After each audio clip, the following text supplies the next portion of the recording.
The burning cylinder struck Henry Erwin in the face before it fell onto the floor of the B-29. In an instant, the 23-year-old radio operator was blind. White smoke swallowed the forward compartment, fire climbed across his clothes, and the pilots could no longer see their instruments. The bomber rolled into a dive with a full combat load aboard and enemy fighters somewhere beyond the smoke. There was only one opening large enough to throw the cylinder through, the co-pilot's window, roughly 30 feet away. Between Erwin and that window stood a gun turret, a cramped passage, and the navigator's table. The object on the floor was not one of the aircraft's main bombs. It was a phosphorescent smoke marker meant to help a formation assemble over Japan. But now it was burning inside the lead aircraft, close to tons of incendiaries, and every second made an explosion more likely. Erwin could not see it. He did not need to. He reached toward the heat, found the cylinder with his hands, and picked it up. The aircraft was a B-29 Superfortress named City of Los Angeles, assigned to the 52nd Bombardment Squadron of the 29th Bombardment Group. On April 12, 1945, it was leading a low-level formation toward a chemical plant at Koriyama, about 120 miles north of Tokyo. The American air campaign against Japan had entered a punishing phase. B-29 crews were flying long missions from bases in the Marianas, crossing hundreds of miles of ocean before reaching defended cities, factories, and airfields. Even when a bomber arrived over its target, the danger did not end. Anti-aircraft bursts could tear through aluminum skin. Fighters could attack from angles the gunners saw only for seconds. Mechanical failure, whether navigation error or one burning fragment inside a pressurized compartment, could destroy an aircraft as surely as enemy fire. City of Los Angeles carried a crew trained to manage those risks through procedure and repetition. Yet nothing in their checklists described what to do when a 6-second smoke marker came back through its own launching chute. Henry Eugene Erwin had grown up far from the giant aircraft that would define his life. He was born in Adamsville, Alabama, in 1921, the oldest child in a large family. His father worked as a coal miner and died when Henry was 10. The loss changed the shape of his childhood. He took part-time work to help at home, left high school, joined the Civilian Conservation Corps, and later found employment in a steel mill. Those years did not announce a future hero. They formed a young man accustomed to responsibility arriving before he felt ready for it. After the United States entered the war, Erwin joined the Army Reserve. He first tried pilot training, then moved into technical instruction as a radio operator and mechanic. The work demanded calm attention rather than glamour, frequencies, equipment, signals, maintenance, and the discipline to keep communication alive while an aircraft shook around him. He completed that training in 1944, married later that year, and was sent toward the Pacific soon afterward. By early 1945, Erwin was serving on Guam with the 29th Bombardment Group. His auburn hair gave him the nickname Red. Inside the city of Los Angeles, his main responsibility was the radio, but a B-29 crewman could be given additional duties when the mission required them. The aircraft's size sometimes hides how confined its working spaces were. The forward pressurized section held the pilots, bombardier, navigator, flight engineer, and radio operator around equipment, tables, cables, and the structure of the forward gun turret. A narrow tunnel connected forward and rear pressurized areas above the bomb bays, but the route within the forward compartment was still crowded. Every station had a purpose. Every obstruction became important when seconds mattered. On the Koriyama mission, the lead bomber had another job. It would release smoke markers that helped the other B-29s form and identify their route toward the target. Erwin was assigned to handle a 20-pound canister with a short fuse and send it down a chute near the bomb bay. The mission was already dangerous before Erwin touched the marker. City of Los Angeles was flying through anti-aircraft fire while Japanese fighters moved around the formation. The official Air Force account identifies this as the aircraft's 11th mission and Erwin's 10th combat mission. That difference is a reminder that crews changed, men missed flights, and each person carried his own private count of how many times he had crossed into danger. Captain Anthony Simrel commanded the bomber. Lieutenant Roy Stables sat beside him as co-pilot. Behind them, the rest of the crew prepared for the attack while the formation depended on the lead aircraft to keep its path. The marker procedure should have been brief. Erwin positioned the canister in the chute, pulled its pin, and released it. Under normal conditions, gravity would take it clear of the aircraft before the charge produced the bright smoke that other crews could see. This time the canister did not leave the airplane. Something went wrong inside the launching chute. The marker ignited and shot back into the compartment, striking Erwin's face. The blast crushed his nose, burned away his hair, damaged his eyes, and filled the aircraft with the dense white smoke the device had been designed to create outside. Phosphorus does not behave like an ordinary campfire. It can continue burning as long as it is exposed to oxygen, and small embedded fragments may ignite again when air reaches them. The canister's heat was so intense that later military accounts described it in language closer to a furnace than a handheld object. Erwin would remember the sensation as like putting his hand into liquid fire. In the cockpit, smoke erased the pilot's view. Captain Simrel could no longer hold the bomber steady. The nose dropped. The aircraft began losing altitude while the burning marker remained inside, near its combat load. The crisis now had two endings, and both were fatal: detonation in the air or impact with the ground. The other crewman saw a person who appeared physically incapable of acting. Erwin's face and hands had taken the direct force of the burning chemical. He could not see the route ahead. His clothes and upper body were burning. Pain should have driven every reflex toward escape, but there was nowhere to escape inside a diving bomber. He understood the problem with the speed of someone who knew the aircraft. If the marker stayed aboard, the city of Los Angeles would be lost. He felt across the floor until his hands located the cylinder. The heat that identified it also destroyed the flesh touching it. Erwin pulled the object against his body and trapped it with his forearm so he could move. This was not a clean sprint down an empty aisle. He had to crawl and feel his way through smoke, metal, equipment, and men who could barely understand what they were seeing. Each foot carried the marker closer to the only usable exit and drove the burning compound deeper into his injuries. The forward gun turret created the first major barrier. Erwin had to work around it while holding an object no human body was meant to carry. He could not simply release the canister for a moment, move through, and pick it up again. Every instant on the floor threatened the aircraft, and touching it once had already cost him terribly. He pressed on toward the cockpit. The white smoke that concealed him also concealed the attitude of the bomber. The floor was no longer a stable reference as City of Los Angeles descended. Crewmen turned extinguishers toward him, but the marker had to leave before the fire could truly be controlled. In later retellings, the distance is often reduced to a single dramatic number, roughly 30 feet. Inside a B-29, blind and burning, those 30 feet were not a measurement of space. They were a sequence of separate problems: find the path, keep hold of the canister, pass the turret, remain conscious, and continue moving while the aircraft fell. Then Erwin reached the navigator's station. The table blocked the narrow way into the cockpit. Under ordinary conditions, it was useful equipment, positioned exactly where the navigator needed it. Now it was a locked door. Erwin shifted the burning cylinder between his forearm and his body, found the spring lock by touch, and raised the table. That motion demanded both hands from a man whose hands were already being destroyed. Beyond it, the co-pilot's window was close, but the cockpit remained full of smoke. Lieutenant Stables had to open the window while the aircraft was still diving. Air rushed through the opening. Erwin found it, forced the marker outside, and collapsed. The white smoke began to clear. Captain Simrel finally saw enough to recover the bomber, pulling out of the dive at roughly 300 feet. The crew had not escaped danger, but the chain leading inevitably toward explosion or impact had been broken by one man's decision.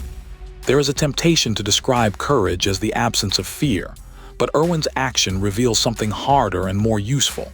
Courage can be a decision made while fear, pain, and uncertainty are all present. If you want more true stories about choices like this, subscribe to Frontline Brief, like this video, and tell us in the comments what you believe made Erwin keep moving. Around him, the crew turned fire extinguishers onto his body. Lieutenant Stables administered morphine. Captain Simrel steered away from the mission and toward Iwo Jima, the nearest place where Erwin could receive emergency treatment. The men aboard City of Los Angeles were alive, but the person who had saved them seemed unlikely to survive the flight. Erwin had remained conscious through the movement to the window. Now his body carried the full cost. Severe burns to his face and upper torso, damage to his eyes, destroyed tissue, and phosphorus fragments that could reignite during treatment. Landing the B-29 did not end the emergency. Medical teams faced injuries unlike ordinary thermal burns. White phosphorus could remain embedded in tissue, deprived of oxygen for a moment, and then flare again when a surgeon exposed it. Doctors worked to remove particles from Erwin's eyes and wounds while controlling infection, shock, and internal damage. Whole blood transfusions and the antibiotics available in 1945 helped keep him alive. The physical pain was only one part of the fight. His face had been altered almost beyond recognition. He lost an eye, an ear, his nose, and several fingers, according to the Air Force historical account. At first, survival itself seemed doubtful. The men of his unit understood that the action deserved the highest recognition, but they also feared that normal military paperwork would move more slowly than Erwin's condition. Before the full medical outcome was known, officers began preparing a Medal of Honor recommendation. The speed of what followed was extraordinary. General Curtis LeMay, commanding the Roman 21 Bomber Command, took a personal interest in the case and pushed the recommendation through military channels. An official Air Force history recounts that LeMay was awakened early to sign the citation. The Pacific Theater had only one Medal of Honor immediately available, held in a display case in Honolulu. A special aircraft was sent to retrieve it. When the men sent for the medal could not find anyone to open the case in the pre-dawn hours, they broke the glass, took the medal, and carried it back toward Guam. The story can sound like wartime legend, but it appears in the Air Force's own historical account because the urgency was real. The service did not expect Erwin to live long enough for a conventional ceremony. While the medal crossed the Pacific, he was moved from Iwo Jima to Guam for more complete care, still fighting wounds that doctors believed could take him at any moment. On April 19, only 1 week after the mission, LeMay presented the Medal of Honor to Erwin in the hospital. The young airman was wrapped in bandages. The ceremony was not a parade staged after recovery, and it did not offer the comfortable ending that award photographs often suggest. It took place beside a patient whom many still believed was dying. The official citation focused on the essential facts. The faulty marker struck him, blinded him, and filled the aircraft with smoke. He picked it up, navigated the obstructed passage, found the window, and threw it out. His action saved his comrades. The language matters because it does not need embellishment. It does not claim that Erwin knew he would live, or that he possessed some superhuman immunity to pain. It records that he understood what would happen to the crew and acted without regard for his own safety. The medal recognized a journey of only a few yards, completed under conditions that made every yard nearly impossible. Erwin did not die in Guam. He returned to the United States and entered a long period of reconstruction and rehabilitation. Over the next 30 months, the Air Force historical record says he underwent 43 operations. Surgeons rebuilt his face. His sight returned in one eye, and he regained the use of his left arm. Recovery was not a straight line from crisis to triumph. It meant repeated procedures, bandages, infection risk, pain, and the need to learn how to live with permanent changes. Public accounts often compress those months into a sentence because the dramatic action inside the B-29 is easier to picture. Yet surviving the aftermath required another kind of endurance, one with no crew watching and no single moment when danger could be thrown out of a window. Erwin was promoted to Master Sergeant and remained under military care until he received a disability discharge in October 1947. He returned home carrying the nation's highest military decoration and injuries that made the reason for it visible every day. His post-war life gave the story another dimension. Erwin went to work for the Veterans Administration in Birmingham, Alabama, and remained there for 37 years. Air Force accounts note that he worked with burn patients, people facing pain, altered appearance, and the uncertain distance between being saved and feeling whole again. He did not leave his experience sealed inside a wartime citation. He brought it into rooms where other injured people needed help from someone who understood more than a medical chart could explain. He raised a family and lived until 2002. Photographs from his later years show an older man whose scars remained evident, often wearing the Medal of Honor that had once been rushed across the Pacific, because officials believed he might not see another week. The continued life in those photographs is not separate from the action aboard City of Los Angeles. It is the part the burning marker almost took away. The B-29 itself was a symbol of industrial power, but Erwin's story exposes the human vulnerability inside the machine. The Superfortress was among the most advanced bombers of its era, with pressurized compartments, remote-controlled gun turrets, long range, and an enormous payload.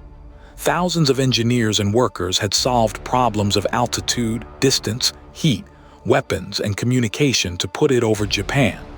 Yet on April 12, 1945, the survival of one aircraft came down to whether a wounded radio operator could move a simple metal table and reach a window. Technology created the mission and shaped the danger. It could not make the decision. That distinction is why the story remains larger than an account of a malfunction. The crucial equipment was not a new weapon or secret device. It was Erwin's knowledge of the aircraft, his awareness of his crew, and his refusal to let his own injuries become the last event recorded aboard their bomber. In 1997, the Air Force established the Henry Erwin Outstanding Enlisted Aircrew Member of the Year award. It honors enlisted aviators whose performance reflects the standards associated with his name. The choice is significant. Erwin was not the pilot commanding the aircraft or a general planning the campaign. He was an enlisted radio operator performing an additional task when the routine procedure failed. His example tells later crews that decisive responsibility is not limited by rank or job title. It may arrive as a malfunction no training scenario fully anticipated. The award also prevents the story from becoming a frozen tale belonging only to 1945. Every year it asks a new group of aircrew members what professional knowledge, responsibility, and courage look like in their own time. The modern aircraft are different. The dangers have changed. The principle has not. The person who sees what must be done may have only seconds to accept the cost. There are details in the historical accounts that vary at the edges. Different military summaries give different descriptions of the marker's temperature. Some count the people in sections of the aircraft differently. Later retellings add dialogue that the formal Medal of Honor citation does not need. The central evidence, however, is unusually consistent. A phosphorescent smoke marker malfunctioned inside the lead B-29. It struck Erwin and blinded him. Smoke took away the pilot's vision, and the aircraft entered a dive. Erwin carried the burning device through an obstructed forward compartment and forced it out the co-pilot's window. The captain recovered at extremely low altitude.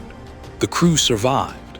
Erwin endured catastrophic injuries, received the Medal of Honor 1 week later, and lived for more than half a century after the day he was expected to die. Keeping those boundaries clear does not weaken the story. It protects the part that is already almost impossible to believe. The surviving photographs provide a quiet counterpoint to the violence of the event. One shows a broad-faced young airman in a shearling flight jacket before the mission changed him. Others show a bandaged patient surrounded by members of the crew. Decades later, cameras recorded an older Erwin wearing dark glasses and the blue ribbon of the Medal of Honor. The images do not allow the easy fiction that bravery leaves a person untouched. They show the same life before and after a few burning seconds. Archival B-29 footage can recreate the scale of the aircraft, the formations over the Pacific, the cramped stations, and the long approach to Japan. It cannot show the exact movement through City of Los Angeles because no combat cameraman stood inside the smoke. That gap should remain honest. Context can help us understand the space and the stakes, but the deed belongs to the documented testimony of the crew and the citation written while Erwin lay in a hospital. Henry Erwin's journey inside the bomber lasted seconds. Its consequences extended across the rest of his life and through the lives of every crewman who came home, because the city of Los Angeles did not explode or strike the ground. The most powerful part of the story is not that he was somehow beyond pain. He was a young husband from Alabama whose body reacted to fire as any body would. What separated the moment was the priority he chose. He could not see the window, but he knew it existed. He could not know whether the bomber would recover, but he knew the marker had to leave. He could not know whether he would survive, but he knew his crewmates still might. So he moved around the turret, raised the navigator's table, reached the cockpit, and opened his arms over the Pacific air. The burning cylinder fell away. Behind it, through smoke and 300 feet of sky, a B-29 began to climb.